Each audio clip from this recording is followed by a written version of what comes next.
An important element to cooking and food safety that's often overlooked is proper food storage.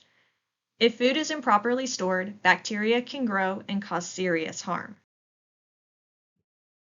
Has anyone ever experienced food poisoning, also known as foodborne illness or sickness, after eating contaminated food? This is caused by food that has harmful bacteria, which causes infection that results in illness.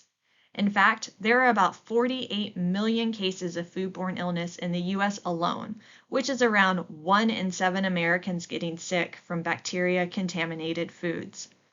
Food poisoning can show symptoms such as abdominal cramping or pain, diarrhea, fever, nausea, and vomiting. Properly storing your food can help reduce the risk of exposure to these harmful microorganisms. Most food spoilage can be visible. If foods are stinky, chunky, curdled, discolored, or show signs of abnormal growth, don't attempt to taste it. Better to be safe than sorry. Just toss out foods that are questionable. Now that we went over why storing food properly is important, we can discuss what it looks like in your kitchen. First, we'll talk about dry storage. This is for long-lasting staple items. These food have low water content in their dry form, so they can last unopened for quite some time. Things like beans, dry peas, pasta, and rice can be good for several years. Whole grains should not be kept long in dry storage due to their higher oil content.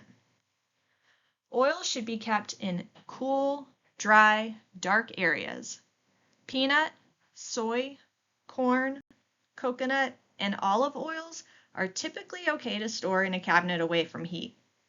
Delicate oils like walnut, avocado, sesame, and hemp oils should be stored in the fridge to avoid going bad quickly. FIFO is a standard practice term across food environments. It stands for first in, first out. Let's say you run to the store and buy a can of tomatoes. When you return home, you realize you already had one in the cupboard. You should place the new can of tomatoes behind the older can of tomatoes so that you use the older one first. This reduces food waste and reduces the risk of forgetting a can in the back and potentially using expired food. Next, we'll discuss cold storage. Leaving food out at room temperature can cause bacteria to grow quickly.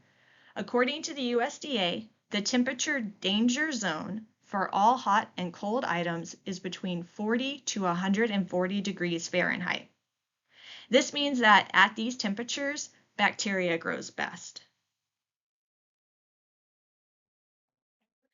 Dairy products, meat, eggs, cheese, and produce all have a longer shelf life because of the use of a refrigerator.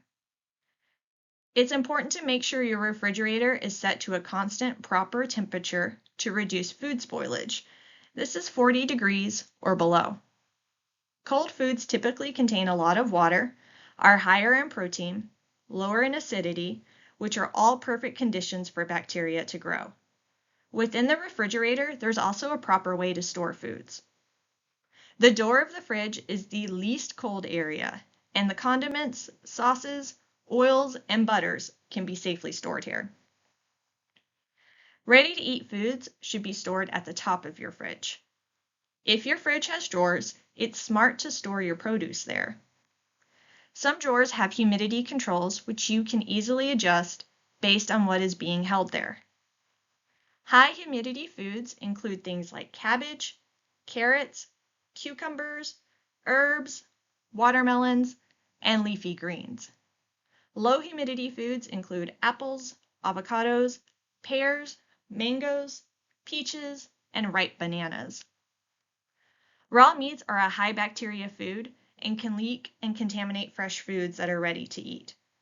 All meat should be stored at the bottom shelf to reduce the chance of cross-contamination. Many people think that throwing something into the freezer means it could last forever, but this isn't true. Bacteria can still reproduce in a freezer, but at a much slower rate. Previously opened or raw foods should be kept in the freezer for only 3 months' time before being used again. Some packaged frozen items can last longer than 3 months, so it's important to look at the expiration date, even on frozen foods. Thank you.